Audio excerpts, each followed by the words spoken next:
வணக்கம். 3ஆம் வகுப்பு தமிழ். பக்கம் 10, 11, 12 இப்போ பார்க்க போகிறோம். அகர முதலியை பார்த்து பொருள் வேறுபாடு அறிக. புத்தகத்தின் கடைசி பகுதியில் பொருள் இருக்கும், அதை பார்த்து நீங்கள் தவறு இல்லாமல் எழுதலாம். ஒலி, ஒலின்னா சத்தம். ஒளி, ஒளினா வெளிச்சம். அடுத்தது பள்ளி, கல்வி கற்கும் இடம். பள்ளி, ஒரு சிறிய உயிரி. காலை, சூரியன் உதிக்கும் நேரம். காளை, எருது. இது நீங்கள் தவறில்லாமல் எழுதணும்னா புத்தகத்துக்கு பின்னாடி இருக்கும், கடைசி பக்கத்தில் இருக்கும் அகர முதலின்னு. அகர முதலினா பொருள். அந்த அகர முதலியை பார்த்து நீங்கள் தவறில்லாமல் எழுதிக்கிடலாம். சரியா? அகர முதலி 59ஆம் பக்கத்தில் இருக்கும், அதை பார்த்து அழகாக எழுதிக்கோங்க. அடுத்தது சரியான சொல்லால் நிரப்பி படி. ஒட்டகச்சிவிங்கி எப்படி இருக்கும்? மிகவும் உயரமானது.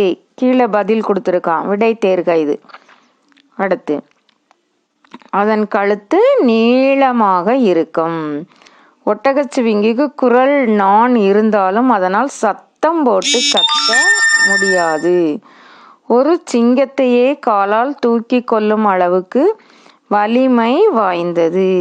ஒட்டகச்சிவிங்கி இலைத்தழைகளை தின்னும். இப்போ நீங்கள் சரியான பதில் எடுத்து அதில் புத்தகத்திலே தான் இதை நிரப்பணும்.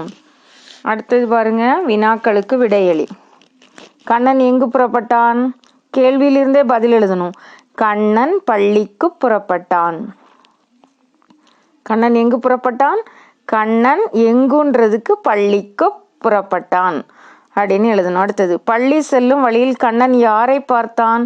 பள்ளி செல்லும் வழியில் கண்ணன், இதுவரை கேள்வியிலிருந்து எழுதணும். பெரியவரை பார்த்தான். பெரியவரை இப்பு சந்தியை சேர்த்து எழுதணும். அடுத்தது பேருந்து எதில் மோதியது? பேருந்து மரத்தில் மோதியது. எதில்ன்றது கேள்வி, அதுக்கு அந்த எதிலுக்கு நேரே பதில் எழுதணும். மரத்தில் மோதியது. பெரியவர் எந்த எண்ணிற்கு செல்போன் பேசியில் பேசினார்?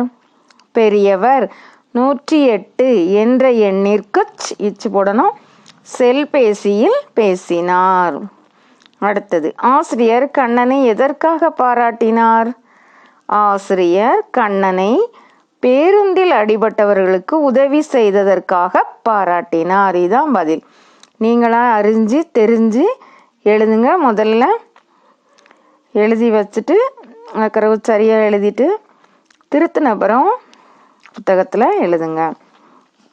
உன்னை அறிந்து கொள். நீ உன் வீட்டில் யாருக்கு என்ன உதவிகளை செய்கிறாய் அப்படின்னு எல்லாருக்கும் உன்னுடைய தோழிகள் நண்பர்களுக்கு சொல்வாயாக. அடுத்து பக்கம் 12, சொல் விளையாட்டு பாருங்க.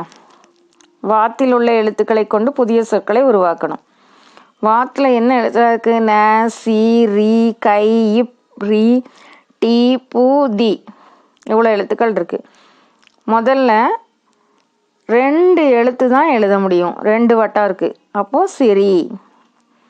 அடுத்தது புகை. அடுத்து 4 எழுத்து இருக்கு, 3. சிரிப்பு. 4வது 4 எழுத்து இருக்கு, நடிப்பு. 5வது 4 எழுத்து இருக்கு, திகைப்பு. 6வது 4 எழுத்து, அப்போ அது என்னது? நகைப்பு. அடுத்தது கீழே பாருங்க. அகில் பள்ளியில் படிக்கும் சிறுவன். அவனுக்கு உயிர்களிடத்தில் அன்பு காட்டுவதும் பிறருக்கு உதவி செய்வதும் பிடிக்கும். ஆனால் அவன் பெற்றோர்கள் அகில் சிறுவன் என்பதால் அவனுக்கு ஆபத்து ஏதேனும் ஏற்பட்டு விடுமோ என்று பயப்படுகின்றனர். அவர்களின் பயம் சரியானதா இல்லையா? ஏன்? நீங்கள் இதுக்கு பதில் கூறுங்கள். நன்றி.